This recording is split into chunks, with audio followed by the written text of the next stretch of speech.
Welcome to our first podcast. I have Calissa and Tristan with me, and I thought what better place to do this podcast than an abandoned building. Not necessarily haunted. I've heard some stories about this place from my family, but maybe something will happen during this video. But I kind of want to talk about why I'm doing these podcasts. A lot of you have requested them, and I want to talk about the team, some of our experiences, maybe some of the history of the places we've been to, and maybe do some ghost hunts with you guys on the podcast. But today's video, I want to talk about the history of our team, who we are, what we do, what our beliefs are, and maybe get into some of the equipment, depending on how long this video becomes. So, the history of the team, the flashlight definitely just turned on in my pocket. Okay, that's already starting. Our team, I started the research when I was 12, back in 2012. I had a lot of experiences when I was little, and I kind of wanted to know more about them. So I started my research, and of course, being 12 years old, you can't really go into haunted places without your parents. So I didn't do any investigating until I turned 16. In 2015, I started the website, and that's when I started actually getting into it. I think I was in middle school. I think I was middle school or freshman when I started the team, started the website. We're trying to upgrade a lot of this because most of it was made when I was a kid and I wasn't really detailed enough. But, we've done a lot since then. Website in 2016. In 2018, we expanded massively. So we are the ghost hunters of the Eastern United States, and the reason we have the Eastern United States on the end of that is because we have a team in each state east of Tornado Alley, which is 38 states. And I get anywhere from 4 to 12 phone calls a day from people all over the U.S. claiming their houses are haunted, they need our help. And we represent the Ohio team, so if we get cases out of Ohio, we contact the other teams. And for example, if we get a phone call from Florida, we have a team in Florida that represents us, and they keep all of their profits. They can have their own team name. They don't have to be the ghost hunters of the Eastern United States, but they will investigate it for us and report back to us what we find. So I'm basically just the messenger. And my phone blows up constantly. I don't think I've had a day in the past year that I didn't have a phone call come to me. And that's why I've got assistant researcher, because if I get phone calls, I'll relay the message to her, and she'll do the historic research on the house, or she'll help me just with whatever I need. I'm getting busy. I'm becoming very busy. 8 to 12 phone calls is a big deal. Even though most of them are out of state, we still get a lot here in Ohio. A lot of our numbers are increasing massively. Our cases have tripled in the past year. Last year we had just over 200 cases. Since the first of this year, we've had just over 600 cases, and it's awesome. And we need people to help spread our name, spread what we do, because I believe we're helping spirits and people with this. Let's get into some of the cases. So yeah, we have private investigations and public investigations, and what the difference of that is, private is in people's houses. Public is places that other people can visit, like Moonville or Woollyburger or Mansfield. And usually some of our public investigations will have people join us. So if you guys are interested in joining us for an investigation, let me know. We can set something up. But private investigations, only team members, trained team members can go to, because we have to take things very seriously. Because we're helping, people are inviting us into their house. We want to be very professional and helpful to them and respectful to them. Public investigations, we just kind of free for all it, or, we just try to prove that it's real, is our goal for public investigations. Private investigations is help the family. Sometimes they'll want answers, sometimes they just want it gone, sometimes they want both. So I want to kind of get into the process of our investigations. For private investigations, we'll get the phone call. Hey, I think my house is haunted. Will you guys come check it out? And our pricing is fairly cheap. We don't investigate for our services. We investigate for, we don't charge for our services. We charge for gas. If you're in Mansfield, you're going to pay for the 50 miles it takes to get to Mansfield. We don't charge because you need our help. and it's a one-time fee. If we have to come back out, which has only happened once or twice, actually probably 3 or 4 times now, we won't charge you again. And everything is kept confidential. So if we don't post nothing without your permission, we don't say your names, where you live, etc., because that's nobody's business but ours, because you called us.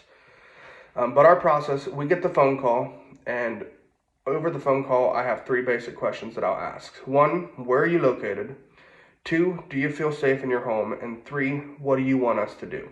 And with those 3 questions, I'll relay this information to the team, and we will set a date and come out and investigate. And when we show up, I have an interview form that we'll fill out. It's got 30 questions on it. It's just to give like the background of the house, the background of your experiences, to where we know what to do from here on out. So we'll sit down with the family, we'll ask them these questions, and then we will have them show us around the house. Where's the most active so we can spend the most time in there. And after that, we'll have a short meeting. Me and the team will have a short meeting out at the car or in a room away from the family and discuss what's the game plan for tonight. If the back bedroom's the most haunted, we're going to spend the most time in the back bedroom. But we also want to keep an eye on the family, because we've had a few families, I'm not going to mention any names, that have faked things to make it seem real to us. So usually if we're in that room, somebody's still with the family, making sure they're not messing with us.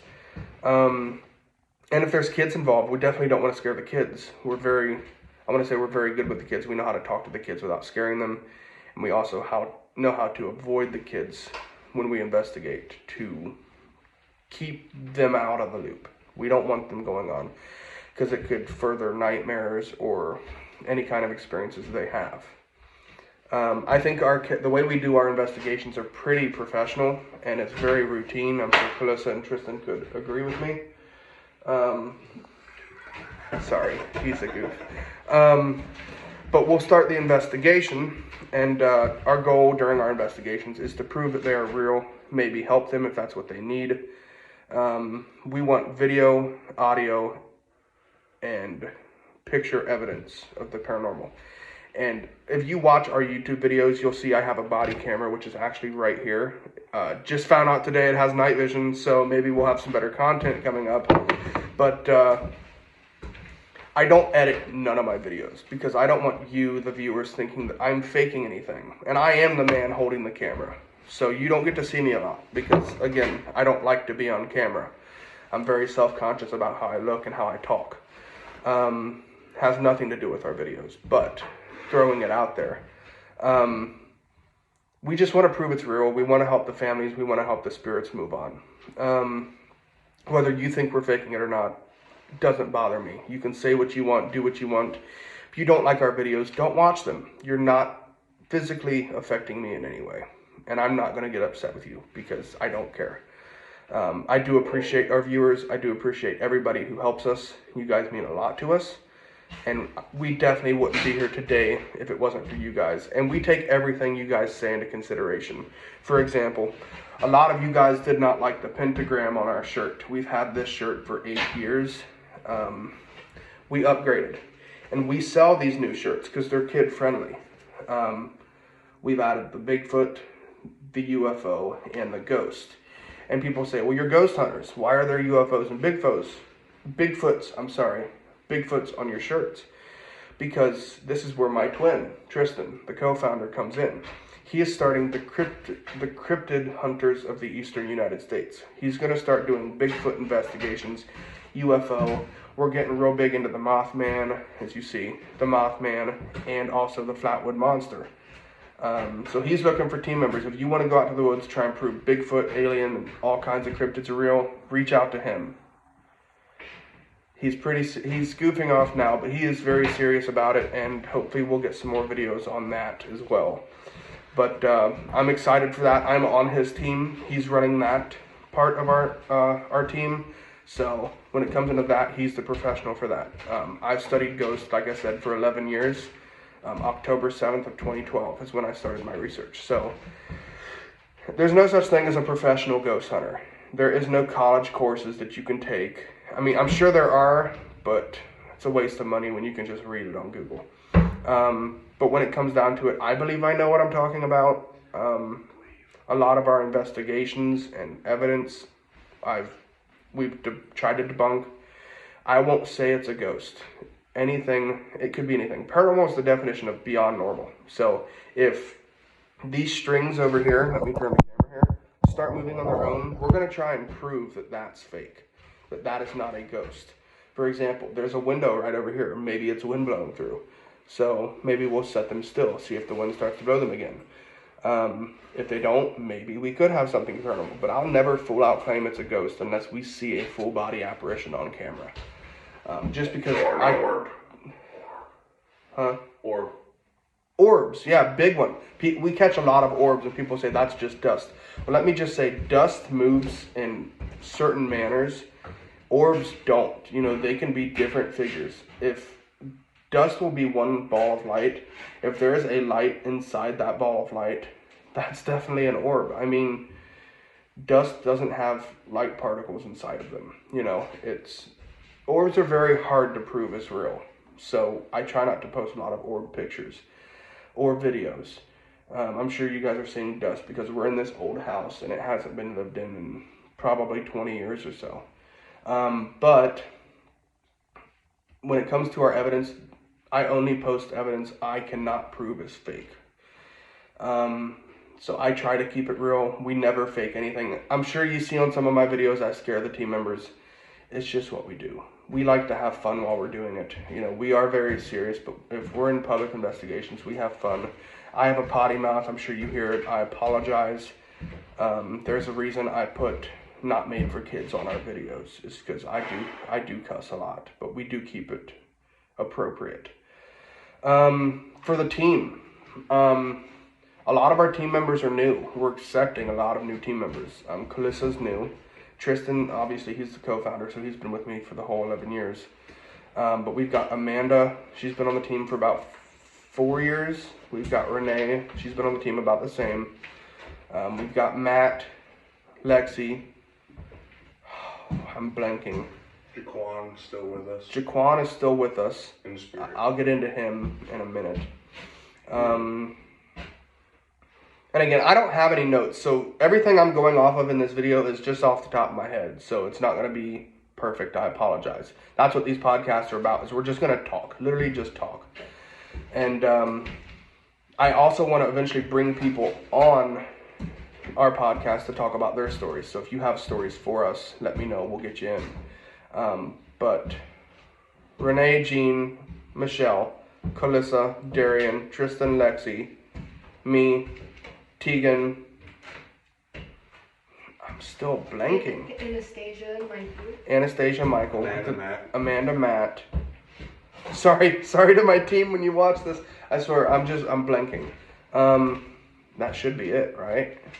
I think so. We just removed a few team members because they didn't fit our needs and requirements for the team. We have a lot of requirements. I train everybody to be professional. And teach them everything they need to know. We have procedures in case the worst comes, like demons and whatnot. But we are very routine. None of the team members that helped me start the team, except for Tristan, are on the team. We got older. We became adults. We have lives. We have stuff we have to do. I do take the ghost hunting as a priority for me. I am out doing something almost every night. For my own pleasure. I just enjoy doing it. I've never walked into a place and go, I can't be here, just because I want to prove these ghosts are real. Even for the haters and the, what's the word? Skeptics. I understand and I respect what you guys are saying about our videos, but there's a reason I'm not a skeptic. It's because I've had things happen that I can't explain. We have skeptics on the team. We have Wiccans on the team. We have Christians on the team. And we have just complete non-believers on the team. Or non-religious. We have pagans, etc. We accept all kinds of people on our team because I want everybody's viewpoint when it comes to our evidence and our investigations. So when we see something move in the hallway, we have that atheist to go, well, it could be this. And then we have the Wiccan that say it could be this. We could have, all kinds of different viewpoints on what that could have been will help us decide what it was. I'm trying to think. I'm blanking here. Do you guys have anything you want to add? I think we're a pretty good team. We work really well together. I don't like to look at myself as a boss. You will never see me boss anybody around. Unless they're goofing around too much, I might say, come on guys, let's be serious. A lot of these big places we're going to, like the infirmary in Mansfield and the Blackford County Jail, which is December 3rd, by the way, keep an eye out for that. We do pay to get into. So I want us being serious because I don't want Tristan wasting everybody else's money because he goofed around and nothing happened, that was an example. He's been doing pretty good lately. Proud of him. I'm proud of him. But seriously, we have a lot of big things coming. We're supposed to be on TV next October. It's a lot of process behind that, which is why it's so far away. We're planning on going back to Point Pleasant here soon, do another investigation with the Silver Bridge collapsed. We got the Blackford County Jail December 3rd. And then we're also booking the infirmary for an overnight lockdown sometime next spring. So we got a lot of big things coming. We've got 3 pending public cases. Every month we do our team meetings. We discuss stats and our rates and everything. So if you guys want input on that and want to know what's going on, reach out to me. I'll put you in the loop. We're very OCD about things. We have a team calendar. So when we have an event come up, I'll put it on the calendar and everybody on the team can see it. It's very nice. We have a team group chat. It's mostly just ghost hunting memes we post on there, but we do have some serious conversations on there. And with these podcasts, I want to go somewhere haunted every single time. So we're going to have a different background every single time. I think next time we're going to do Moonville. In the next podcast, I want to talk about our equipment, for one. Our beliefs, what we believe are ghosts, what different kinds of ghosts there are. We want to kind of get into the science of it and the religion of it. But that's a whole can of worms, which is why it's on the next video. Because religion and science, complete opposite of when it comes to the belief of spirits. We have shirts for sale. We're selling them for $20 each, your size. They're very nice, very comfortable.